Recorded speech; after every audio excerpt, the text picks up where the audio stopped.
अपन मेरा यही अरमान रखती हूँ, यही अरमान रखती हूँ। परम सम्मानीय आए हुए अतिथि महोदय एंड मेरे प्यारे भैया बहनों, आचार्य प्रधानाचार्य जी, मैं आज आपको राष्ट्रभक्ति एवं देश निर्माण होता क्या है इसके बारे में कुछ विचार साझा करना चाहूंगी।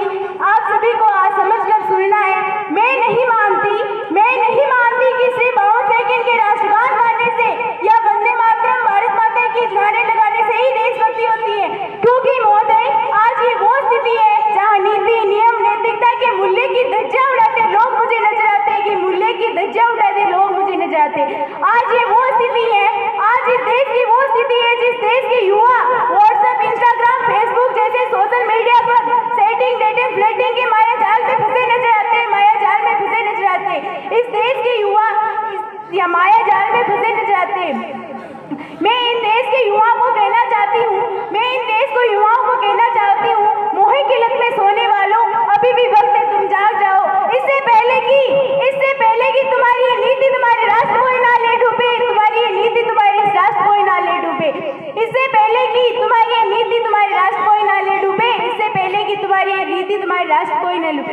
एक सैनिक का एक सेना में जाना ही देशभक्ति नहीं होता, कि एक सैनिक का एक सेना में जाना ही देशभक्ति नहीं होता, क्योंकि एक सैनिक का एक सेना में जाना ही देशभक्ति नहीं होता। आजादी की बात करूँ तो कुछ और बात थी और आज की बात करूँ तो कुछ और बात है। तब झांसी की रानी लक्ष्मीबाई से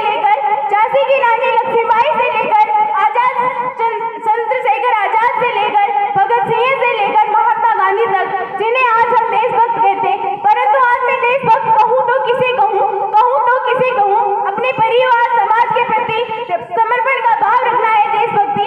एक देशद्रोही के जीवन में आने वाला तूफान है देशभक्ति, एक देशद्रोही के जीवन में आने वाला तूफान है देशभक्ति। तो मैं इन देशद्रोहियों को कहना चाहती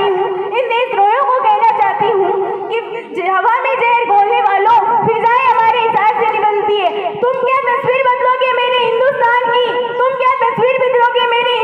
की, शेरों के जिगर में माँ भारती बसती है, शेरों के जिगर में माँ भारती बसती है। और मैं राष्ट्र निर्माण के बारे में कुछ पंक्तियां बोलना चाहती हूँ, कि इस देश का राष्ट्र निर्माण तब संभव होगा, जब परीक्षाओं के पेपर लीक नहीं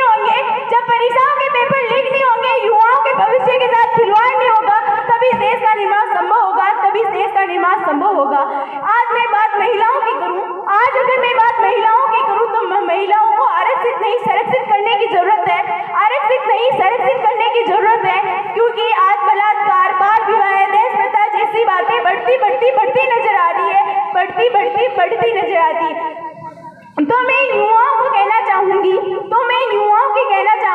हवा में जहर घोलने वालों अभी भी तुम वक्त है, जाग जाओ। इससे पहले कि तुम्हारी नीति तुम्हारी इस राष्ट्र को ही ना ले डूबे,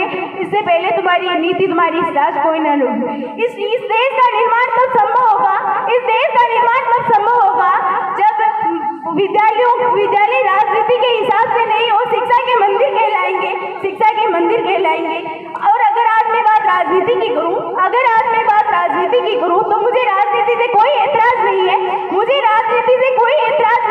एतराज है तो राजनीति करने वाले राजनेताओं की नीति से है, नीति से। अंत में मैं मेरी वाणी को विराम करती हुई कहना चाहती हूँ कि खास मेरी जिंदगी में ऐसी कोई शाम आए,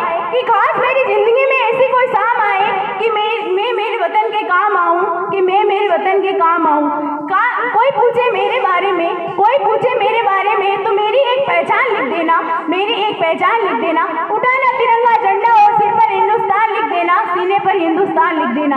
कोई पूछे मेरे बारे में कि ये पागल थी कौन,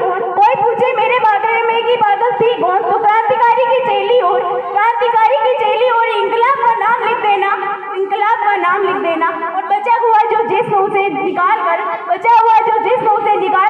माँ तुझे सलाम लिख देना, वंदे मातरम।